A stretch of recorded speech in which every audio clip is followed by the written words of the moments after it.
you should be a monster.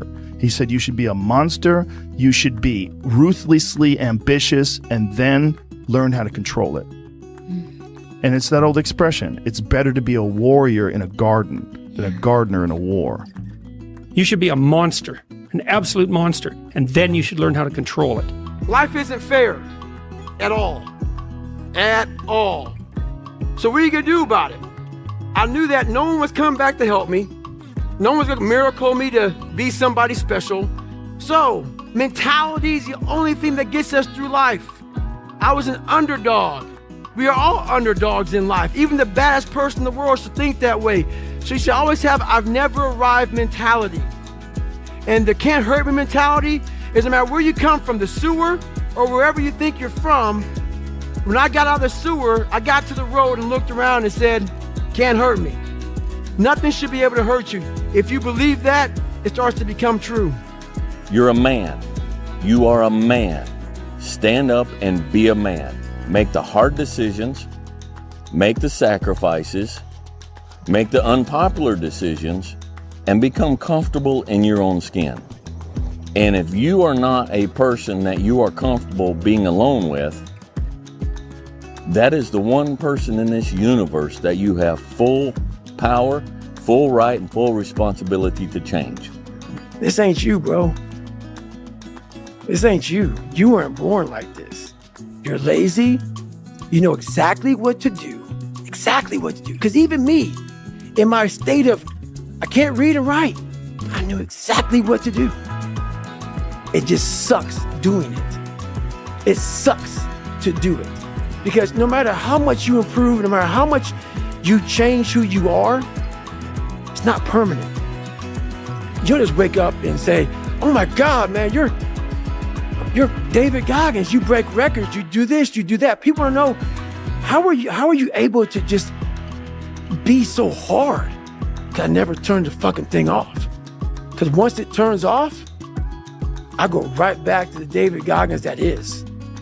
And that's the guy that I'm constantly fighting every day. And it's a choice. And that choice makes you misunderstood. It makes you crazy.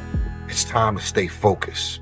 It's time to decide, fuck clubs, fuck partying, fuck trying to fit in and socialize, rub elbows with everybody so people can stop calling you weird. Why are you so antisocial? Because I'm trying to get it. Why are you staying on the basketball court so much? Because I'm trying to get it.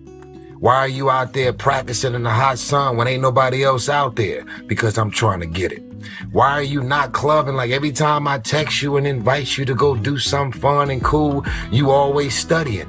Because I'm trying to get it. Let me tell you something, homie. These women ain't going nowhere. These clubs, these parties, all this shit ain't going nowhere. The more weird you are is a reflection of how committed you are to focusing on your shit, molding and shaping and developing your ideas and your craft so that when it's time for you to make your rounds, you gon' fly. Be the guy who embraces the ugly, the miserable. Be the guy who embraces hard work, the grind. Don't be afraid of being hurt. Don't be afraid of sacrificing some blood. And I dedicated this fight. I wasn't going to fight. I dedicated this fight to him. I was going to rip his heart out. I'm the best ever. I'm the most brutal and vicious and most ruthless champion there's ever been. There's no one can stop me. Lynx is a conqueror. No, I'm Alexander. He's no Alexander. I'm the best ever. There's never been anybody as ruthless. I'm Sonny Liston. I'm Jack Dempsey. There's no one like me. I'm from Nairclaw. There's no one that can match me. My style is impetuous. My defense is impregnable. And I'm just ferocious. I want your heart. I want to eat his children. Praise be to Allah. There's a moment when every boy realizes no one's coming to save him. And that's when he becomes a man. And some boys never get there and stay children forever. People only root for people who don't need it. Like the amount of times when I was on my lonely path where I was too different from the friends that I had, but not successful enough to be friends with the people that I wanted to be friends with. That's when you want people to root for you. That's when you want people to support you. Once you've already won, people are like, he's amazing, he's so good. But like, that's the time when you need it the least. And so you always have to be the person who roots for you before everyone else does.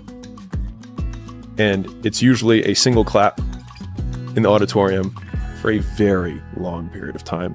It is a slow clap that's just you rooting for you. And that visual, I think, is one that you can kind of take, because it is,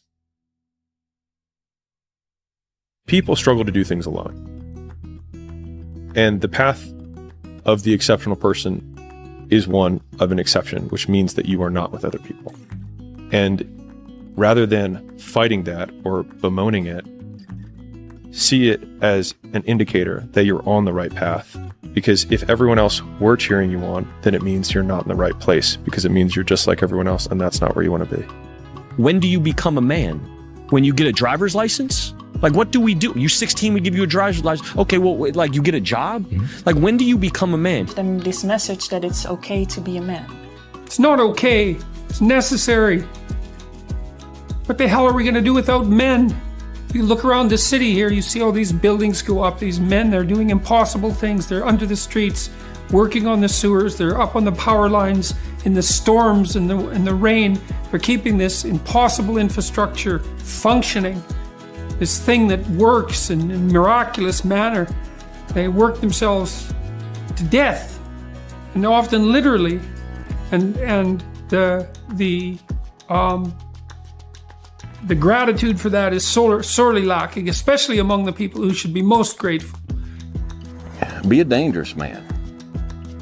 Now, being dangerous is not being a threat. They're two different things. All right? And it's not about going out and lifting weights and getting a bunch of tattoos and wearing leather jackets and walking around with your chest and shoulders up, hulking around saying, I'm dangerous. That's very rarely is that a dangerous man. Often the most dangerous man in the room is the quietest man in the room. Do you fear anybody? No. No. If you're willing to fight me, we can fight, no problem. Come and try me, anyone. Hard times create hard men. Hard men create soft times. Soft times create soft men. Soft men create hard times. We are now around soft men and hard times. I'm a big fan of power follows the blame finger. So like wherever you point the blame finger is where the power follows. And so it's like if you point it at the government has the power. If you point it at your spouse and say like it's their fault that I'm not in shape, it's their fault, they never let me do anything, it's like, well, you're giving them all the power. And so it's like until you're like it's my fault, it also becomes my responsibility. What is? What if it's not your fault? It doesn't matter. And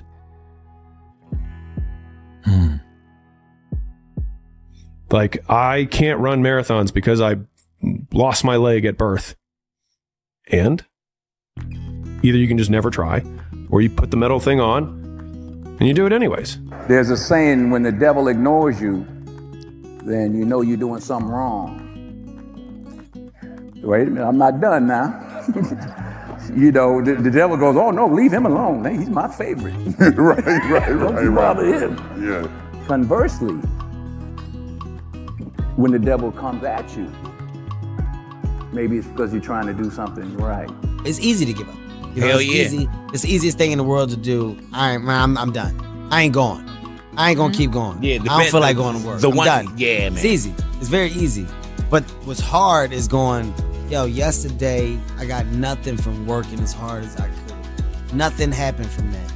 I'm gonna do the same thing again today, but I'm gonna try to go harder. That's the hardest thing in the world. To get up every day and give 100% and be in the same position that you were each day, but mentally know that you're trying and trying and trying.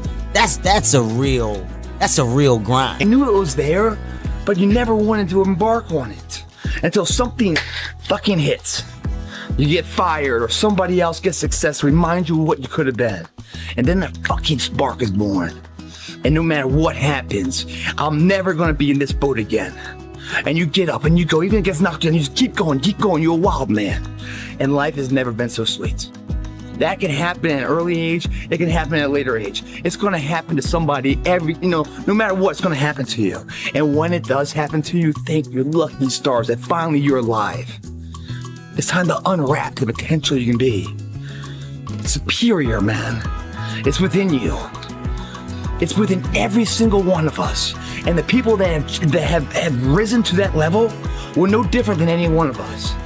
It's just they believed it and they're willing to work their fucking ass off to get it.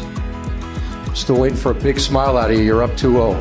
What's the story? Are you not happy, or you're only half happy, or?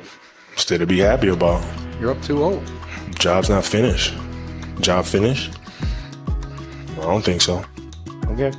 A lot of pain in Troy's life is a result of the pain and the damage from his father that he then visits on his son. We have to, as black men, be mindful of that. Sometimes it's unfair, and sometimes we take it out on those we love. And I'm guilty of that frustration that we all have. But we have a responsibility and a duty to be fathers, not to just make babies, but to be real fathers. And you can't expect any good to come to you if you don't visit any good on your son or your daughter. So be a man. Congratulations. You achieved failure. Failure has been achieved, thank God. Now, the only place to go from failure is to win. You have to achieve failure. You have to take it that far. Nobody wants to go that far. It's too scary. But you know something? I got news for you. That's where winning is. It always has been. So, what do you tell disagreeable boys? There's nothing that makes you more formidable than verbal competence, than being able to articulate, be able to think, to marshal your arguments, right? It's a battlefield metaphor. Get everything in order. Get all your information straight. To marshal your forces. Sun don't stop for nobody, man. Sun don't fucking stop. Sun gonna be up in the morning regardless. That sun is gonna be up in the morning regardless of how I fucking feel and how depressed I am. The sun is gonna fucking shine in the morning, and at nighttime the moon gonna be there, and you gonna look up. These days gonna keep going by. So do you let the days go by and look up and you done wasted a year doing what? Or do you just pick it up? All right, well, gotta figure it out, made some mistakes, life goes on. Let me figure out life from this point. I'm a life goes on type of guy. I'm obsessed with finding myself now after and not having to prove anything to anybody other than myself and my family, you know? But really myself. And realizing that is enough. You know what I'm saying? Like that, like giving your best is enough. And sometimes we lose track of that, you know? And yeah, so for anybody out there, you know, you're enough, man. How bad do you want this? If it's as bad as you want to live or breathe or sleep, whatever the hell it may be, I can work with you. But a lot of people, most people don't want it that badly, which is why they always ask the question, man, how did you get to where you are? You know how to do it. You know exactly how to be you or how to be me. You don't want to do it. So I can't make you do it. I'd say one of the strongest mental frames that has gotten me through my hardest times is thinking this will be the story that I will one day tell. And that means the harder it is, the bigger the dragon, the more epic the story, and by consequence, the more epic the hero. Like, I want to see what you do when you're tired. Let me see how you push yourself. Come on, man. Get up. Get up again tomorrow. Get up again tomorrow. Get up again tomorrow. The next day. Get up. Get up. Get up. Get up. Keep going. How long can you maintain a positive attitude? There's no hacks, bro. It's you against you. You against you. And if you misunderstand that, you have a real problem. You wake up, right to work. Immediately your mind is in action. No one wants to do that. No one. And I don't blame them. But don't be mad. When you're laying there in your fucking bed and you're in the fucking hospital and you're 70, 80, 90 years old and you're thinking, man, I feel like I didn't fucking do something. Because you did. You didn't do it. You didn't do shit. You may have lived a great life, man, but you're always gonna feel empty inside. I don't feel empty. The life you want is on the other side of a few hard conversations, and you're living a life you hate because you're too afraid to have them. I think about that a lot. I'm going to have setbacks, I know. But if I'm feeling bad, that doesn't mean I'm doing bad. That doesn't mean I am bad. That doesn't mean that I can't still take some action. Because, yeah, nothing changes and nothing changes, man.